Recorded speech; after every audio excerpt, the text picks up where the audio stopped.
וואי, כפרה עליכם, באמת, הנוכחות שאתם. אתם מגיעים אלינו לבית הלב, גמורים, הרגע הייתם בסליפר, ברכבת, אתם מגיעים אלינו ואנחנו רואים את הפנים שלכם, את הששת של החיים. אומרים לכם, בואו לבבות, אנחנו מכירים את התחושה הזאת, תשמעו רגע, בדיוק הכנתי שק, בדיוק הכנתי עוגה, וטק, אתם בבית. כל היום אתם שואלים אותנו ואתם חופרים בהודעות בוואטסאפ, בקטע טוב, מעיין, מה המתכון של החלות, מה המתכון של הפיסות סלק, וכו'.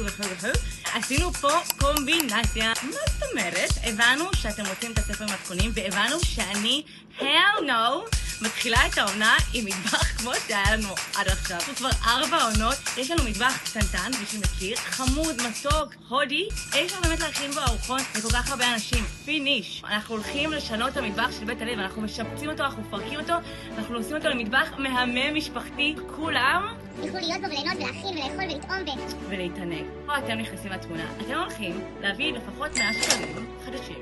נכון? אם אנחנו הולכים להביא לכם ספר מתכונים של בית הלב עם מיליוני מתכונים מושלמים, הכסף הזה 100 שקלים ומעלה, תרגישו כרוחב הלב, ולתרום לנו, ובעזרת השם הולך להיות לנו מטבח העונה הזאת כבר, מטבח של בית הלב מלא בשפע וטוב וטעמים ופלא, וזה הכל יהיה בזכותכם, כי זה הבית הקהילתי. הכל קורה בזכות הקהילה הפלאית והמתוקה שיש לנו. אז יאללה, תיכנסו ללינק, יש ביט, יש החזר מס, מה שאתם צריכים, ויאללה, אנחנו עושים את המטבח הזה ביחד, ואין מרגש מזה.